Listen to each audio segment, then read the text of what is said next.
मसीह यीशु के नाम में आप सबको सलाम। मेरे साथ देखें मुकाशफा की किताब, उसका 4था बाब, पहली आयत से पढ़ूंगा मैं। लिखा है, इन बातों के बाद जो मैंने निगाह की तो क्या देखता हूं कि आसमान में एक दरवाजा खुला हुआ है, और जिसको मैंने पेशतर नरसिंगे की सी आवाज से अपने साथ बातें करते सुना था, वही फरमाता है कि यहां ऊपर आ जा, मैं तुझे वो बातें दिखाऊंगा जिनका इन बातों के बाद होना जरूर है। फौरन मैं रूह में आ गया और क्या देखता हूं कि आसमान पर एक तख्त रखा है और उस तख्त पर कोई बैठा है, और जो उस पर बैठा है वो संगे यशब और अकीक सा मालूम होता है, और उस तख्त के गिर्द ज़मुर्द की सी एक धनक मालूम होती है, और उस तख्त के गिर्द 24 तख्त हैं, और उन तख्तों पर 24 बुजुर्ग सफेद पोशाक पहने हुए बैठे हैं, और उनके सरों पर सोने के ताज हैं। और उस तख्त में से बिजलियां और आवाजें और गरजें पैदा होती हैं, और उस तख्त के सामने आग के 7 चिराग जल रहे हैं, ये खुदा की 7 रूहें हैं। और उस तख्त के सामने गोया शीशे का समंदर बिलौर की मानिंद है, और तख्त के बीच में और तख्त के गिरदा गिर्द 4 जानदार हैं, जिनके आगे पीछे आंखें ही आंखें हैं। पहला जानदार बब्बर की मानिंद है, और दूसरा जानदार बछड़े की मानिंद, और तीसरे जानदार का चेहरा इंसान का सा है, और चौथा जानदार उड़ते हुए उकाब की मानिंद है। और इन चारों जानदारों के 6 पर हैं, और चारों तरफ और अंदर आंखें ही आंखें हैं, और रात दिन बगैर आराम लिए ये कहते रहते हैं कि कुदूस कुदूस कुदूस खुदावंद खुदा कादिर मुतलक, जो था, जो है और जो आने वाला है। और जब वो जानदार उसकी तमजीद और इज्जत और शुक्रगुजारी करेंगे जो तख्त पर बैठा है और अब्दुलबाद जिंदा रहेगा, तो वो 24 बुजुर्ग उसके सामने जो तख्त पर बैठा है गिर पड़ेंगे और उसको सिजदा करेंगे जो अब्दुलबाद जिंदा रहेगा, और अपने ताज ये कहते हुए उस तख्त के सामने डाल देंगे कि ए खुदावंद, ए हमारे खुदावंद और खुदा, तू ही तमजीद और इज्जत और कुदरत के लायक है, क्योंकि तू ही ने सब चीजें पैदा की और वो तेरी ही मर्जी से थीं और पैदा हुईं। आमीन। हम मुकाशफा की किताब में अपनी स्टडी को जारी रखे हुए हैं, और जैसा कि आप जानते हैं कि हम पहले 3 चैप्टर्स को कवर कर चुके हैं, और चौथा चैप्टर हमने पिछली क्लास में आधा तकरीबन देख लिया था। और पहले बाब में, मुकाशफा की किताब के पहले बाब में यूहन्ना एक रोया देखता है, और वो रोया में किसको देखता है? खुदावंद यीशु मसीह को, खुदावंद यीशु मसीह को। और कहां पर देखता है? इस जमीन पर। जमीन पर वो यीशु मसीह को देखता है, और यीशु मसीह उसको मुख्तलिफ कलीसियाओं के लिए, पहले तो वो यीशु मसीह को डिस्क्राइब करता है। जब वो यीशु मसीह को देखता है ना कि किस तरह के यीशु मसीह दिखते हैं, फिर वो मुख्तलिफ कलीसियाओं को दिए गए जो पैगाम है उनको बयान करता है। यानी यीशु मसीह से बताते हैं कि इस कलीसिया के या 7 कलीसियाओं के फरिश्तों को क्या क्या पैगाम लिखना है। सो ये दूसरा और तीसरा चैप्टर हम इसमें देखते हैं कि वो 7 खुतूत हैं जो कि कलीसियाओं को लिखे गए। और फिर चौथे चैप्टर में हम देखते हैं कि यूहन्ना कहां पर चला जाता है? आसमान पर, क्योंकि वही शख्स यानी यीशु मसीह जो पहले उससे बातें करता था, अब वो कहता है कि यहां ऊपर आ जा। और चौथा बाब किस चीज को बयान करता है? चौथे बाब में जो सबसे खूबसूरत बात हम देखते हैं वो है खुदा का तख्त। यानी चौथे बाब में खुदा के तख्त को बयान किया गया है। और 5वें बाब की जो खूबसूरत बात है वो क्या है?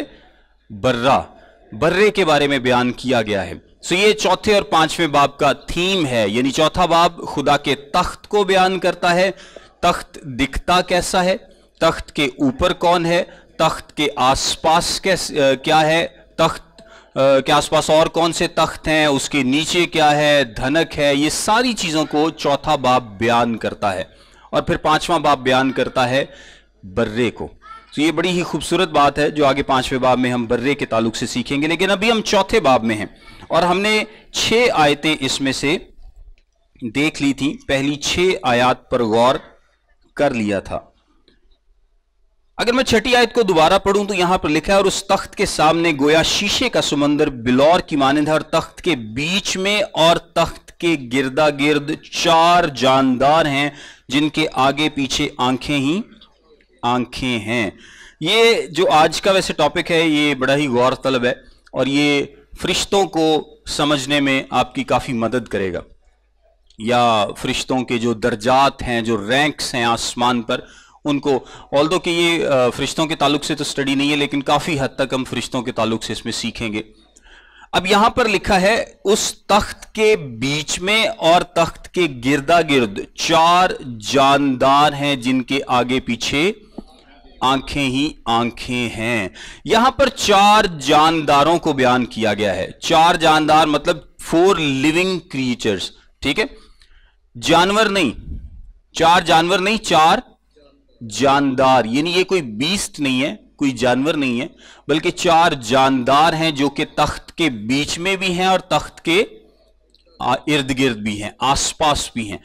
अब ये जानदार हैं क्या, इसके लिए आप मेरे साथ देखें हिजकियेल नबी की किताब, उसका पहला बाब, हिजकियेल की किताब उसका पहला बाब। ये जरूरी है ताकि हम इसको नए और पुराने अहद से कंपेयर कर सकें, इसको समझ सकें।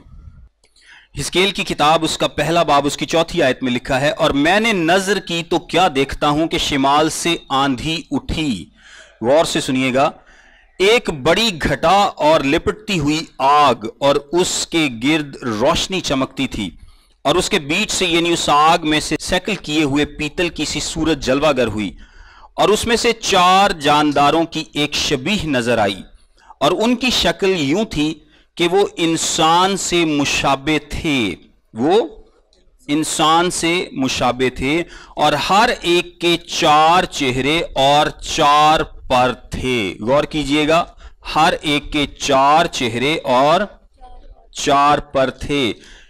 हिजकियेल ने कितने जानदार देखे हैं? उसने 4 जानदार देखे हैं, और हर एक के 4 चेहरे हैं, ठीक है, और हर एक के 4 चेहरे हैं। 4 जानदार हैं, हर जानदार के 4 चेहरे हैं, और हर जानदार के 4 ही पर हैं। अब आगे चलें।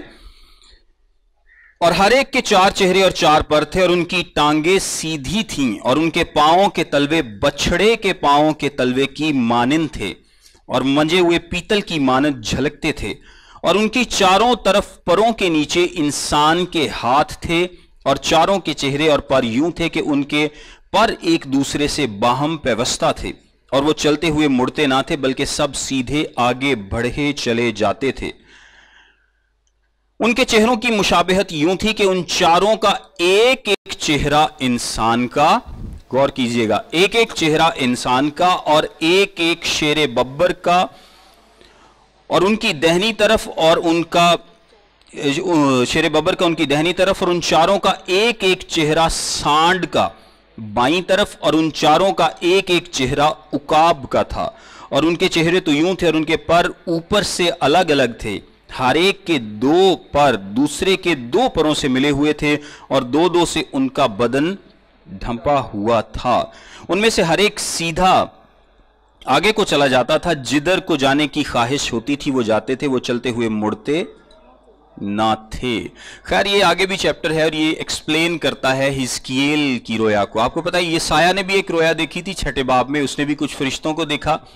हिजकियेल ने यहां पर जिन जानदारों को देखा है वो बयान भी करता है कि ये कौन से जानदार हैं। आइए मेरे साथ देखें हिजकियेल की ही किताब, उसका 10वां बाब 15वीं आयत से लिखा, और कुरोबी बुलंद हुए, ये वो जानदार था जो मैंने नहरे किबार के पास देखा था, और जब कुरोबी चलते थे तो पहिए भी उनके साथ साथ चलते थे, और जब कुरोबियों ने अपने बाजू फैलाए ताकि जमीन से ऊपर बुलंद हों तो वो पहिए उनके पास से जुदा ना हुए। सो यहां पर हिजकियेल हमें बताता है, अच्छा ये जो डिस्क्रिप्शन है जहां पर 4 चेहरे देखे गए हैं, मुकाशफा की किताब में हमने, मैं इसको थोड़ा सा आसान करता हूं, मुकाशफा की किताब में यूहन्ना ने एक एक चेहरा देखा, ठीक है, ये थोड़े बहुत डिफरेंस भी है इसमें, हम इसको देखते हैं। मुकाशफा की किताब में यूहन्ना ने जो 4 जानदार देखे हैं उनका एक चेहरा देखा है, एक इंसान का, एक सांड का या बछड़े का। यहां पर सांड लिखा है और मुकाशफा की किताब में बछड़ा लिखा है। बछड़ा भी बेसिकली यंग सांड ही होता है। एक सांड का, एक बछड़े का, एक इंसान का और एक उकाब का। सांड का, बछड़े का, उकाब का और इंसान का, सॉरी शेर का। 4। ये 4 चेहरे यूहन्ना ने देखे और 4 ही चेहरे किसने देखे? हिजकियेल ने। और हिजकियेल ने क्या डिस्क्राइब किया है कि ये क्रोबी हैं। ये कौन है? क्रोबी हैं। अगर मैं थोड़ा सा जिक्र आपसे करूं तो कलाम मुकद्दस में फरिश्तों के ताल्लुक से 100 से ज्यादा हवालाजात मौजूद हैं, काफी कुछ बयान किया गया है। लेकिन जो फरिश्तों की स्टडी है इसमें कोई हमें रैंक्स नहीं बताए गए कि मुकर्रब फरिश्ता कौन है, उसके पास कितनी ताकत है, या करोबी सबसे ऊपर हैं, या सराफीम जो यसाया की किताब में जिनका जिक्र है, अभी हम थोड़ा आगे जाकर इसको देखते भी हैं। यसाया की किताब में सराफीम का जिक्र है उसके 6ठे बाब में कि ये जो सराफीम हैं इनके 6 पर होते हैं। ठीक है, तो ये क्या ये सराफीम सबसे ऊपर हैं या करोबी सबसे ऊपर हैं, या जो आर्च एंजल या जिसको हम मुकर्रब फरिश्ता बोलते हैं क्या वो सबसे ऊपर हैं? इसके अलावा हुकूमतों का, तख्तों का जिक्र किया गया है पौलुस रसूल के तवस्सुत से, और वो भी फरिश्तों की को ही बयान किया गया है। यानी तख्त, हुकूमतें, रियासतें ये भी फरिश्तों के ही रैंक्स हैं और खुदा ने इन सबको क्रिएट किया है। लेकिन बाज लोग अक्सर, बल्कि हम इसमें बहस में बढ़ते हैं कि यार एक दूसरे से पावरफुल है, कौन तीसरे से पावरफुल है। यानी जो कुछ लोग कहते हैं कि नहीं जी सराफीम जो है ये सबसे ताकतवर फरिश्ते हैं, ये रैंक नंबर 1 है। कुछ कहते हैं जी मुकर्रब फरिश्ता, और आपको पता मुकर्रब फरिश्ता कौन है? कलाम मुकद्दस में मुकर्रब फरिश्ता किसको कहा गया है? किसको कहा गया है मुकर्रब फरिश्ता? बार बार कहा गया है। इसके अलावा कलाम मुकद्दस में एक ही फरिश्ते को मुकर्रब फरिश्ता कहा गया और वो मिकाईल फरिश्ता है। ठीक है, 2 के नाम लिखे गए हैं। जिब्राइल को कलाम मुकद्दस में मुकर्रब फरिश्ता नहीं कहा गया, लेकिन खुदा की कुर्बत के ताल्लुक से जब कुर्बत की बात होती है ना, तो जो सराफीम है ये खुदा के सबसे करीब है, जो हर वक्त कुदूस कुदूस कुदूस पुकारते रहते हैं। और ये आप उनके 6 पर हैं। मैं एक दफा चाहता हूं कि आप मेरे साथ पढ़ लें यसाया की किताब, ताकि आप थोड़ा सा इमेजिन कर सकें। वैसे तो मुश्किल है थोड़ा, लेकिन चलें, सबके लिए ही मुश्किल है। यसाया की किताब उसका 6ठा बाब, पहली आयत से लिखा है, जिस साल में उजिया बादशाह ने वफात पाई, मैंने खुदावन को एक बड़ी बुलंदी पर ऊंचे तख्त पर बैठे देखा और उसके लिबास के दामन से हैकल मामूर हो गई। यानी यसाया ने भी खुदा को देखा, रोया में खुदा को देखा। फिर लिखा है, उसके आसपास सराफीम खड़े थे जिनमें से हर एक के 6 बाजू थे और हर एक 2 से अपना मुंह ढांपे था और 2 से पांव और 2 से उड़ता था। ये जो बाजू है इसका मतलब पर है।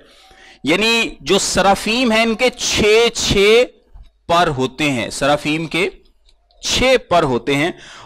और एक ने दूसरे को पुकार कर कहा, कुदूस कुदूस कुदूस रब्बुल अफवाज, फरमाता है सारी जमीन उसके जलाल से मामूर है। फिर आगे 6ठी आयत में लिखा है, उस वक्त सराफीम में से एक सुलगा हुआ कोयला जो उसने दस्ते पनाह से मज़बा पर से उठा लिया, अपने हाथ में लेकर उड़ता हुआ मेरे पास आया। अब अगर मुकाशफा के टेक्स्ट को आप कंपेयर करें, यसाया के टेक्स्ट को मुकाशफा के टेक्स्ट के साथ कंपेयर करें, तो यहां पर क्या लिखा है, और उन 4 जानदारों के 6 पर हैं। 8वीं आयत क्या लिखा है, और उन 4 जानदारों के 6 पर हैं और चारों तरफ और अंदर आंखें ही आंखें हैं, और रात दिन बगैर आराम लिए ये कहते रहते हैं कि कुदूस कुदूस कुदूस खुदावंद खुदा कादिर मुतलिक, जो था और जो है जो आने वाला है। सो यसाया की किताब में जो सराफीम को बयान किया गया है उनके 6 पर हैं। आप एक कैटेगरी बना लें फरिश्तों की, कि फरिश्तों की एक कैटेगरी है सराफीम की, और उनका जिक्र सिर्फ यसाया की किताब में है। ठीक है, ये याद रखिएगा कि सराफीम जो फरिश्तों की कैटेगरी है, और मुख्तलिफ रैंक्स और दर्जात आसमान पर बनाए गए हैं, पावर के लिहाज से नहीं। ये भी मैं आपको बताता हूं कि पावर के लिहाज से क्यों नहीं। हम ये नहीं कहते कि जी क्रोबी ज्यादा ताकतवर हैं या सराफीम ज्यादा ताकतवर हैं या मुकर्रब फरिश्ता ज्यादा ताकतवर है, क्योंकि हमें नहीं पता, क्योंकि उनकी ताकत किसकी तरफ से है? खुदा की तरफ से है। खुदा ने, जिस तरह मर्द और औरत बराबर हैं, यीशु और खुदा बराबर हैं, लेकिन यीशु का रोल बेटे का है, खुदा का रोल बाप का है। यीशु ने अपने आप को सबमिट किया, बाप की मर्जी के ताबे किया।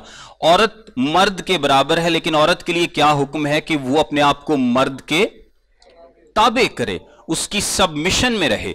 सो ये है, रूहानी तौर पर उनका जो लेवल है वो खुदा के नजदीक बराबर है। इसलिए मुख्तलिफ फरिश्तों को भी मुख्तलिफ किस्म के रोल्स आसमान पर दिए गए हैं, मुख्तलिफ किस्म के रोल्स आसमान पर दिए गए हैं। और हम जो अक्सर फरिश्तों का जिक्र, जो एंजल्स का जिक्र पढ़ते हैं, वैसे हैं ये भी सारे एंजल्स ही, लेकिन इनको थोड़ी सी अलग कैटेगरी इस तरीके से की गई है। सराफीम की इनके 6 पर हैं, थोड़ी सी मुख्तलिफ इनकी खुसूसियात हैं। ये खुदा के ज्यादा करीब हैं, ये उसकी पाकीज़गी के ज्यादा करीब हैं। ये दिन रात ये पुकारते हैं कुदूस कुदूस कुदूस। इसी तरह जो क्रोबी हैं, इनके 4 पर हैं, क्रोबियों के 4 पर हैं। और यहां पर अगर मैं थोड़ा सा कंपेयर करूं तो जो मुकाशफा के टेक्स्ट में हमें पता चलता है कि इन जानदारों के 6 पर हैं, और यसाया में भी क्या लिखा है कि इनके 6 पर हैं। और ये यहां पर क्या पुकार रहे हैं? कुदूस कुदूस कुदूस। और यसाया में उनकी ड्यूटी क्या है? वो क्या पुकारते हैं? कुदूस कुदूस कुदूस। जो मुकाशफा में 4 जानदार बयान किए गए हैं, इनके आंखें ही आंखें हैं, इनके आगे पीछे आंखें ही आंखें हैं। और जो हिजकियेल क्रोबियों को बयान करता है, उनके भी आगे पीछे आंखें ही आंखें हैं, उनके भी आगे पीछे आंखें ही आंखें हैं। और फिर जो 4 चेहरे उनके हैं। अच्छा, यहां पर जो एक बात मानी जाती है कि ये भी वही जानदार उसी तरीके से डिस्क्राइब किए गए हैं, ऑल्दो कि उनके 4 चेहरे थे, एक इंसान का, उकाब का, शेर का और बछड़े का, लेकिन यूहन्ना ने उन 4 में से एक चेहरा देखा है। यूहन्ना ने उन 4 में से एक चेहरा देखा है। सो उसने वही एक चेहरा डिस्क्राइब किया है जो उसने देखा है। अब यहां पर भी 4 चेहरे हैं, हिजकियेल की किताब में भी 4 चेहरे हैं, और वो भी मिलते हैं। सो अगर थोड़ा सा आप एनालाइज करें तो आपको कुछ बातें मिलेंगी जो हिजकियेल की किताब में क्रोबियों के ताल्लुक से बयान की गई हैं, और कुछ बातें मिलेंगी जो यसाया की किताब में सराफीम के ताल्लुक से बयान की गई हैं। बात यह है कि कुछ स्कॉलर्स तो इसको कहते हैं कि जी ये सराफीम है, कुछ कहते हैं कि जी ये क्रोबी है, लेकिन क्योंकि खसूसियात दोनों की इनमें मिलती हैं, सो इसलिए ज्यादातर इनको 4 जानदार ही कहा जाता है, क्योंकि हमें इसके बारे में आगे मजीद डिटेल नहीं बताई गई कि ये कौन सी कैटेगरी है और ये कौन है, लेकिन इनको आम तौर पर फिर 4 जानदार ही कहा जाता और पुकारा जाता है, बजाय ये कि हम खुद इसकी कैटेगरीज कर लें। इनको सराफीम बोलेंगे क्योंकि इनके 6 पर हैं, तो फिर आंखें ही आंखें और बाकी डिस्क्रिप्शन क्रोबियों के साथ मिलती है। और अगर आप इनको क्रोबी कहेंगे तो जो इनकी परों की तादाद है वो सराफीम के साथ मिलती है। और आपको पता है कि जो क्रोबियों का जिक्र है ये कलाम मुकद्दस में बारहा किया गया है। ज़बूर 80 उसकी पहली आयत में, ज़बूर 99 उसकी पहली आयत में। फिर जब खैमा इज्तिमा को बनाया गया था तो आपको पता है कि वहां पर भी क्रोबी थे। आप पहला सलातीन उसके 6ठे बाब में ये देख सकते हैं कि एक तो जो अहद का संदूक था उसके ऊपर जो सरपोश था उसके ऊपर 2 क्रोबी बनाए गए थे। ठीक है, खुदा ने खुद उनको बताया था कि इस तरीके से 2 क्रोबी जो है वो बनाओ। इसके बाद सुलेमान ने भी बड़े क्रोबी 15-15 फुट के, जो 15 फुट लंबे और ऊंचे थे, आई थिंक पहला सलातीन उसका 6ठे बाब 23वीं आयत में, 10-10 हाथ ऊंचे बनाए। अब 10 हाथ, एक 1.5 फुट का होता है नॉर्मली हाथ, तो ये आपका बनता है 15 फुट का। ठीक है,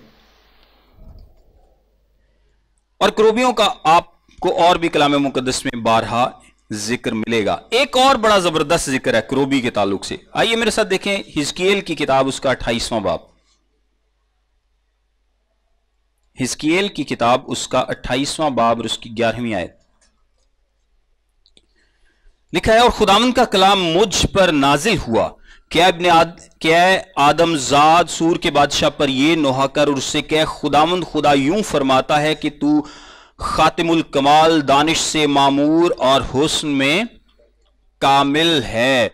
आपको पता है यसाया की किताब के 14वें बाब में भी और यहां पर भी एक बादशाह से जिक्र शुरू हुआ, लेकिन बादशाह के पीछे जो शख्सियत है उस शख्सियत के बारे में फिर बयान किया गया। और ये किसके बारे में बयान किया गया है? ये इब्लीस के बारे में, शैतान के बारे में बयान किया जा रहा है। 13वीं आयत में लिखा है, तू अदन में बागे खुदा में रहा करता था, हर एक कीमती पत्थर तेरी पोशिश के लिए था, मसलन याकूते सुर्ख और पुखराज और अलमास और फिरोजा और संगे सुलेमानी और जबरजद और नीलम और जुमुर्द और गौहर शब चिराग, और सोने से तुझ में खातिम साजी और नगीना बंदी की सनत तेरी पैदाइश ही के रोज से जारी रही।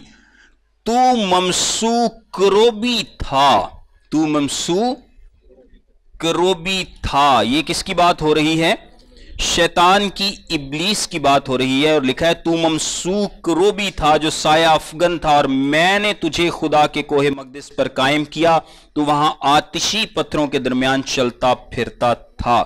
आप आगे 16वीं आयत में भी लिखा है एंड में, इसलिए मैंने तुझको खुदा के पहाड़ पर से गंदगी की तरह फेंक दिया और तुझ साया अफगन क्रोबी को आतिशी पत्थरों के दरमियान से फना कर दिया। यह आतिशी पत्थर उसकी खूबसूरती को बयान करते हैं कि खुदा ने कितना खूबसूरत उसको बनाया था। लेकिन वो था क्या? वो क्रोबी था। इब्लीस क्या था?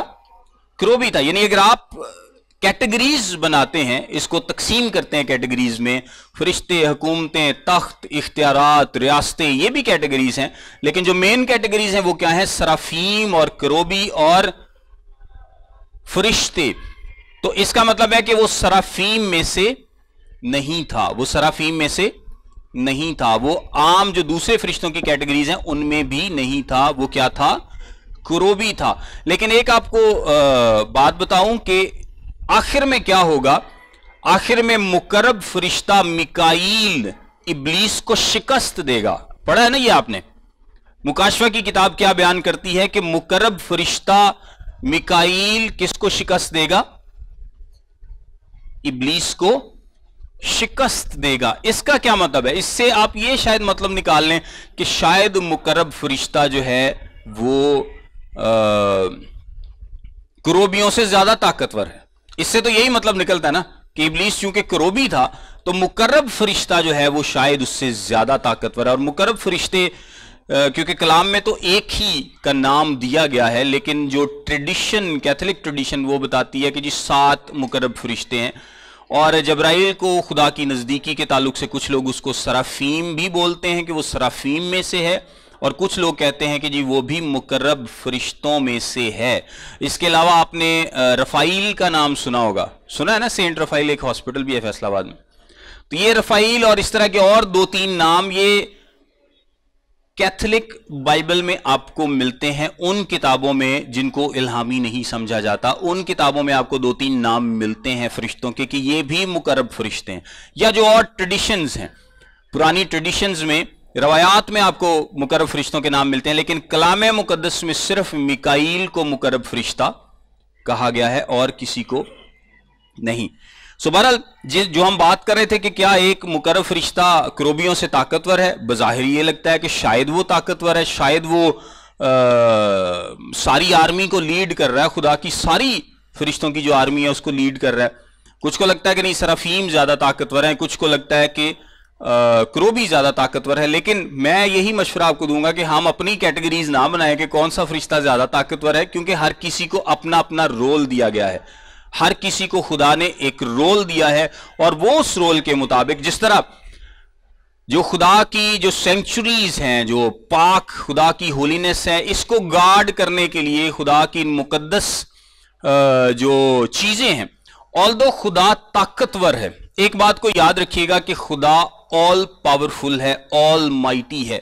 खुदा को किसी फरिश्ते की जरूरत नहीं कि वो खुदा की या उसकी पाकीज़गी की या उसकी चीजों की हिफाजत करे।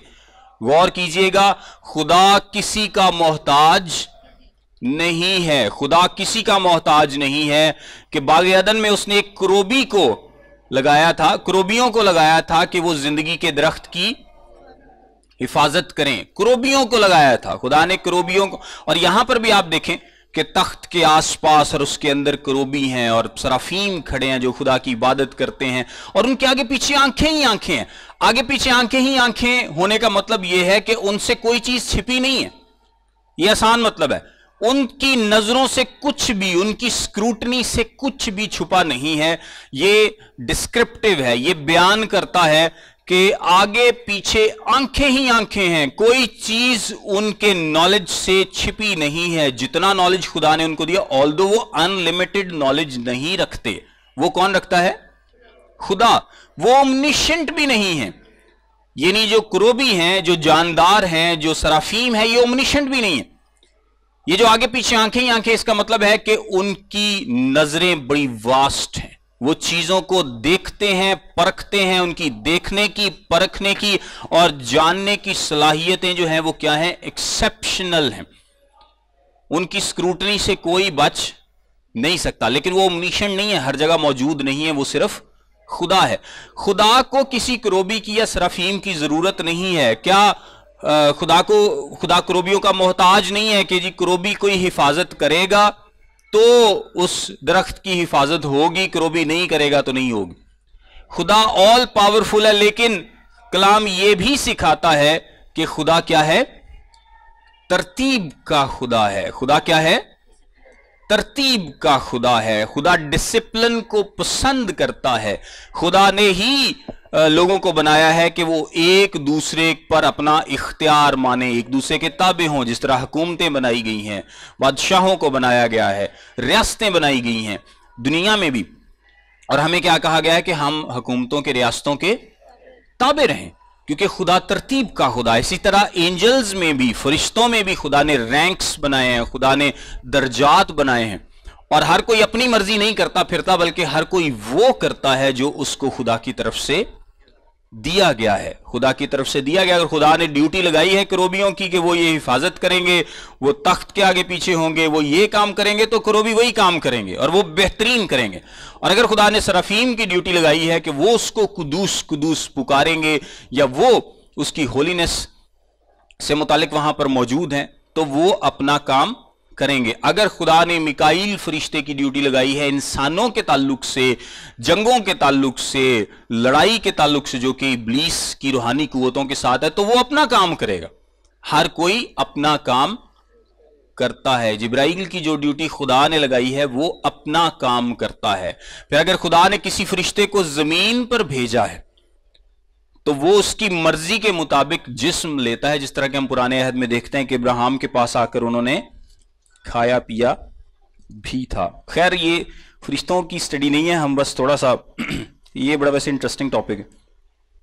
यहां पर लिखा है पहला जानदार बब्बर की मानंद है, दूसरा जानदार बछड़े की मानंद, और तीसरे जानदार का चेहरा इंसान का सा है, और चौथा जानदार उड़ते हुए उकाब की मानंद। हम चाहते हैं कि ये इनकी जरा जो तशबीहात हैं इनको भी समझ लें कि इनका मतलब क्या है, इन तशबीहात का या इन चेहरों का मतलब क्या है। पहला चेहरा जो है वो शेर जैसा है। पहला चेहरा शेर जैसा। यहां पे मैं कुछ मतलब आपको बताऊंगा। एक नजरिया ये बताता है कि जो शेर है ये क्या है, कुछ का ख्याल है ये अनसधे या अनटेम्ड एनिमल्स को बयान करता है। अनटेम्ड जो एनिमल्स हैं ये उस मखलूक को रिप्रेजेंट करता है। इसी तरह जो बछड़ा या सांड है ये घरेलू मखलूकात को पेश करता है। ये किसको पेश करता है?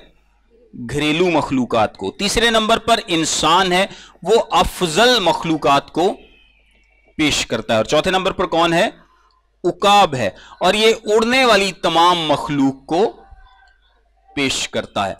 अब यहां पर गौर कीजिएगा, ये चार किस्म की मखलूकात हैं और इनको ये चार जानवर पेश करते हैं। एक नजरिया ये कहता है कि इन जानदारों को जब यूहन्ना ने देखा है तो उसने किस पर्सपेक्टिव में देखा है? क्रिएशन के पर्सपेक्टिव में, यानी जो इनकी जिम्मेदारियां क्रिएशन के साथ जुड़ी हैं उस तनाजुर में ये चार चेहरे देखे गए हैं। और ये चार चेहरे सारी क्रिएशन को बयान करते हैं, इंसान को, उड़ने वाले जानवरों को, अनटेम्ड एनिमल्स को जो कि अनसधे हैं, और इसके बाद घरेलू जो जानवर हैं उनको, यानी सारी क्रिएशन को ये चार चेहरे रिप्रेजेंट करते हैं। ये एक नजरिया इसमें पाया जाता है। इसके बाद एक दूसरा नजरिया है, और वो क्या है? शेर किसको रिप्रेजेंट करता है? ताकत को। किसको? ताकत को। वो ताकतवर है और वो खौफ नहीं रखता, वो खौफ नहीं रखता, किसी से डरता नहीं है। बछड़ा या सांड किसको रिप्रेजेंट करता है? खिदमत को। बछड़ा या सांड किसको रिप्रेजेंट करता है? खिदमत को, क्योंकि इनसे हम क्या लेते हैं? हम इनसे सर्विसेज लेते हैं, इनसे घरेलू खिदमात लेते हैं। इंसान रीजन को या वजह को रिप्रेजेंट करता है। और चौथे नंबर पर उकाब किसको रिप्रेजेंट करता है? तेजी को या स्पीड को। दूसरा नजरिया, ये पहला नजरिया क्या कहता है कि ये इनकी उन जिम्मेदारियों को बयान करता है जो कि ये क्रिएटेड वर्ल्ड या इस दुनिया की तख्लीक के ताल्लुक से रखते हैं। दूसरा नजरिया ये बयान करता है कि यहां पर जो फरिश्ते बयान किए गए हैं वो ताकतवर, खिदमत गुजार, अक्लमंद या रीजन रखने वाले तेज मखलूकात को बयान करता है जो कि खुदा की मर्जी को फौरन पूरा करती हैं। ऐसी मखलूकात जो ताकतवर हैं, खिदमत गुजार हैं, रीजन रखती हैं, अक्ल रखती हैं और तेज हैं। ये दूसरा नजरिया है। इसके अलावा तालमूद में रब्बी लिखते हैं कि खुदा की मखलूकात में चार किस्में, खुदा की मखलूकात को आप चार कैटेगरीज में डिवाइड कर सकते हैं, और उनको रिप्रेजेंट कौन करेगा? इंसान, बछड़ा, शेर और उकाब। ये चार जो लिविंग क्रिएचर्स हैं ये उस सारी मखलूकात को रिप्रेजेंट करती हैं। ये रब्बियों का कहना है। और वो कहते हैं, आपको पता है कि जब बनी इसराइल लश्कर में जाते थे तो 3-3 के 4 झुंड बनते थे, 3-3 के 4 झुंड बनते थे, हर एक का एक झंडा था। रूबन के कबीले का एक झंडा था, दान के कबीले का एक झंडा था, और फिर यहूदा के कबीले का एक था, और इफ्राइम के कबीले का एक झंडा था। अब वो कलाम में ये नहीं लिखा, लेकिन ये रिवायत, यहूदी रिवायत कहती है कि जो रूबन के कबीला था उनके झंडे का निशान उनके झंडे का निशान इंसान का था। रूबन के कबीले में जो झंडे का निशान था वो क्या था? इंसान का। उकाब जो था वो इफ्राइम का, बछड़ा जो था दान का, सॉरी उकाब इफ्राइम का बछड़ा, और यहूदा का क्या था? शेर।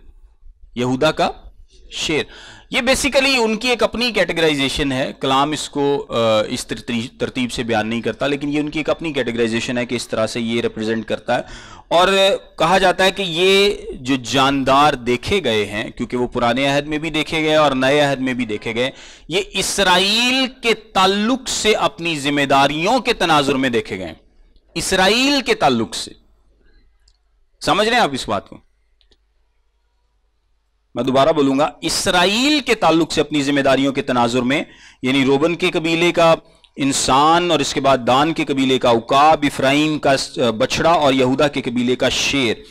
और अब भी वो किसी न किसी सूरत में इसराइल के ताल्लुक से जो अपनी जिम्मेदारियां उसको पूरा करते हैं। ये भी एक नजरिया इसमें पाया जाता है। लेकिन एक और बात है, और वो है कि यहां पर जो इनका जिक्र है इसका ताल्लुक अदालत के साथ भी है। आखिरी वक्त में जो अदालत होने वाली है, इन चारों जानदारों का ताल्लुक उस अदालत के साथ भी है। आप आगे जाकर, जैसे जैसे हम मुकाशफा की किताब में आगे बढ़ेंगे, तो आप देखेंगे कि बड़ा एक्टिव रोल है इन चारों जानदारों का अदालत में।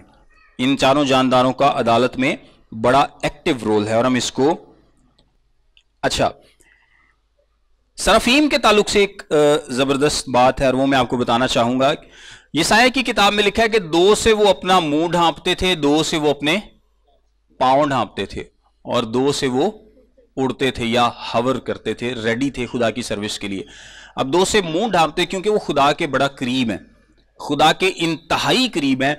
और कोई भी क्रिएटेड चीज, कोई भी मखलूक खुदा को डायरेक्टली फेस में नहीं देख सकती। गौर से सुनिएगा, कोई भी मखलूक खुदा के सारे जलाल को डायरेक्टली फेस में نہیں دیکھ سکتی. کوئی بھی مخلوق خدا کو دیکھے گی تو وہ اسی ٹائم بھسم ہو جائے گی, ختم ہو جائے گی. لہذا کیونکہ یہ جو سرافیم ہے یہ بہت قریب ہے, یہ دو سے اپنا منہ ڈھانپتے ہیں تاکہ ڈائریکٹلی خدا کے فیس کو نہ دیکھیں اور زندہ رہیں, اور دو سے اپنے قدم جو ہیں یا اپنے پاؤں جو ہیں ان کو ڈھانپتے ہیں, کیونکہ وہ جو جگہ ہے جو جس کو بلور کی ماں نے جو سمندر ایکسپلین کیا گیا وہ انتہائی پاک ہے, وہ انتہائی پاک ہے. سو کہا جاتا ہے کہ قدم ان پر نہ پڑے, ایک انتہائی پاک جگہ پر, اس لیے یہ اپنے قدموں کو بھی ڈھانکتے ہیں. کچھ لوگ ویسے اس کا اور بھی مطلب بیان کرتے ہیں, لیکن 6 پروں میں سے 4 پر کیا کر رہے ہیں, سروس سے ریلیٹڈ, پرستش سے ریلیٹڈ ہیں. یعنی 2 سے انہوں نے منہ ڈھانپا ہے, 2 سے انہوں نے قدم ڈھانپے, پرستش کرتے ہیں, اور 2 سے وہ کیا کرتے ہیں, اڑتے ہیں. یعنی زیادہ توجہ کس پر ہے, پرستش پر ہے, ورشپ پر ہے, اور سروس پر کم ہے. ہمیشہ ہی ہماری زندگی میں بھی ایسا ہوتا ہے کہ زیادہ ہمارا فوکس کس پہ ہونا چاہیے, ورشپ پہ ہونا چاہیے. ہم بعض اوقات کیا کرتے ہیں, ہم سروس پر زیادہ فوکس کرتے ہیں اور ورشپ ہماری زندگی میں نہیں ہوتی. خدا کیا کہتا ہے کہ ہماری زندگی میں ورشپ زیادہ ہونی چاہیے, سروس سے زیادہ ہونی چاہیے. یعنی اسی اپنے بس خدمتاں چاہیے لگے رہیے تے اپنے آپ نو مصروف کر دے رہیے. مریم مارتھا کے کیس میں بھی آپ دیکھتے ہیں کہ جو ورشپ کا حصہ ہے اس کو کیا کیا گیا ہے, اس کو پرائیورٹی دی گئی ہے. اچھا, یہ پکارتے کیا ہیں, قدوس قدوس قدوس. آپ نے کلام مقدس میں کبھی یہ سنا ہے یا پڑھا ہے کہ خدا محبت محبت محبت ہے, یا خدا رحم رحم رحم ہے, یا خدا فضل فضل فضل ہے؟ نہیں ریپیٹ کیا گیا. کلام میں خدا کی کسی صفت کو ریپیٹ اس طریقے سے 3 دفعہ نہیں کیا گیا, لیکن اس کی پاکیزگی کو 3 دفعہ ریپیٹ کیا گیا ہے. قدوس قدوس قدوس, یہ اس کی ایسی صفت ہے, یعنی وہ انتہائی پاک ہے. خدا انتہائی پاک ہے, اٹرلی ڈسٹنٹ ہے تمام گناہ سے, تمام گناہ کی چیزوں سے. وہ ایسا پاک ہے, حبقوق لکھتا ہے کہ وہ بدی کو دیکھ نہیں سکتا. خدا پاک ہے, انتہائی پاک ہے, اس کا بدی سے, اس کا گناہ سے کوئی دور دور تک تعلق نہیں ہے. خدا سے غلطی نہیں ہو سکتی, خدا سے بدی نہیں ہو سکتی, خدا سے گناہ نہیں ہو سکتا, کیونکہ وہ مکمل طور پر گناہ سے دور ہے, مبرہ ہے, پاک ہے. اس کی گناہ, اس کی ذات کا گناہ سے کوئی تعلق نہیں ہے. اس لیے اس خصوصیت کو 3 دفعہ ریپیٹ کیا گیا ہے, اور بار بار وہ فرشتے کہتے ہیں قدوس قدوس قدوس. وہ پرستش میں سب سے پہلے اس بات کا اقرار کرتے ہیں کہ خدا کیا ہے, پاک ہے, خدا قدوس ہے, خدا ہولی ہے, خدا کی ذات میں پاکیزگی ہے, اس کی ذات میں کوئی ملاوٹ اور گناہ نہیں ہے. سو اس کا اظہار کرتے ہیں. یہ خدا کی ذات کا خاصہ ہے جس کا وہ اظہار کرتے ہیں. اب یہاں پر دیکھیں, آگے لکھا ہے, اور رات دن بغیر آرام لیے یہ کہتے رہتے ہیں کہ قدوس قدوس قدوس خداوند خدا قادر مطلق. خداوند خدا نہ صرف پاک ہے بلکہ آل مائٹی ہے, قادر مطلق ہے, جو تھا, جو ہے اور جو آنے والا ہے. یعنی جو تھا گزر چکا, ایسی چیزیں جو فنا ہو جائیں گی, ایسی چیزیں جو فنا ہو جائیں گی. بہت ساری چیزیں اس دنیا میں پیدا کی گئی ہیں جو فنا ہو جائیں گی, ان کی ایگزسٹنس اس دنیا سے ختم ہو جائے گی. لیکن کچھ چیزیں ہیں جو پیدا کی گئی لیکن ان کی ایگزسٹنس ختم نہیں ہوگی. جس طرح سے انسان ہے, انسان کی ایگزسٹنس ختم نہیں ہوگی. جس طرح جانور ہے, ان کی ایگزسٹنس ختم ہو جائے گی, لیکن انسان کی ایگزسٹنس ختم نہیں ہوگی. خدا شروع سے ہے اور ہمیشہ رہے گا. خدا شروع سے ہے اور ہمیشہ رہے گا, یہ ڈفرنس ہے. جب وہ جاندار اس کی تمجید اور عزت اور شکر گزاری کریں گے جو تخت پر بیٹھا ہے اور عبدالآباد زندہ رہے گا.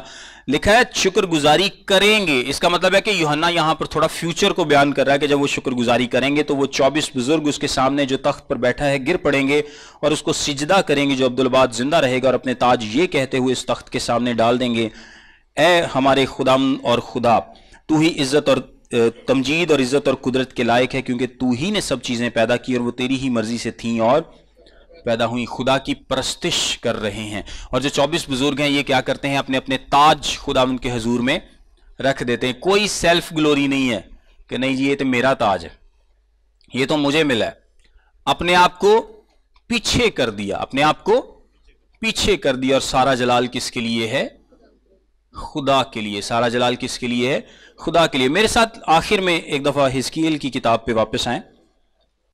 पहले बाब की आखिरी आयत के आखिरी हिस्से में लिखा है ये खुदामंद के जलाल का इजहार था। यानी ये जो यूहन्ना ने सब कुछ देखा है, ये जो एक ऑर्डर देखा है वहां पर, उसने फरिश्ते देखे हैं, उसने क्रोबी देखे हैं, उसने जानदार देखे हैं, उसने तख्त देखा है, उसने उसमें से बिजलियां निकलती देखी हैं, उसने तख्त पर बैठे उस शख्स को देखा है जो जेस्पर सा है, जो अकीक सा लगता है। उसके ऊपर एक धनक है जिसको मर्सी या रहम की भी धनक, तरस की धनक कहते हैं। ये सारी चीजें उसने देखी हैं। उसने 24 बुजुर्ग देखे हैं, उनके तख्त देखे हैं। उसने एक बड़ा जबरदस्त माहौल आसमान पर देखा है। यशायाह की किताब का 6ठा बाब जरूर पढ़ें और मुकाशफा की किताब का 4था बाब जरूर पढ़ें। इनको थोड़ा सा कंपेयर करने की कोशिश करें। हिजकीएल क्या बयान करता है कि ये खुदावंद के जलाल का इजहार है, ये खुदावंद का जलाल है जो उसने वहां पर देखा था। और नेक्स्ट क्लास में खुदा ने चाहा तो हम बर्रे को देखेंगे, हम यहां पर बर्रे को देखेंगे और उस गीत को भी देखेंगे कि किस तरह से पहले तो ये 4 जानदार उसकी प्रस्तिश स्टार्ट करते हैं, फिर 24 बुजुर्ग साथ में मिल जाते हैं, तो कितनी आवाजें हो गई? 28। फिर कुछ साज साथ में मिल जाते हैं, फिर लिखा है कि आसमानी जो बाकी फरिश्तों का लश्कर है वो मिल जाता है, और उसके बाद एंड पर कौन मिल जाता है? सारी की सारी क्रिएशन मिल जाती है खुदा के नाम को जलाल देने के लिए, उसकी प्रस्तिश करने के लिए। ये बड़ा ही जबरदस्त और खूबसूरत माहौल है, और ये हम 5वें बाब में भी आगे देखते रहेंगे। और फिर 6ठे बाब से आगे हम उन तमाम आफतों को देखेंगे जो कि 19वें बाब तक जारी रहेंगी। वो आफतें 19वें बाब तक जारी रहेंगी, और फिर 20वें बाब में हम 1000 साल बादशाही और 21वें 22वें बाब में अबदी हालत को देखेंगे। खुदा आप सबको बरकत दे।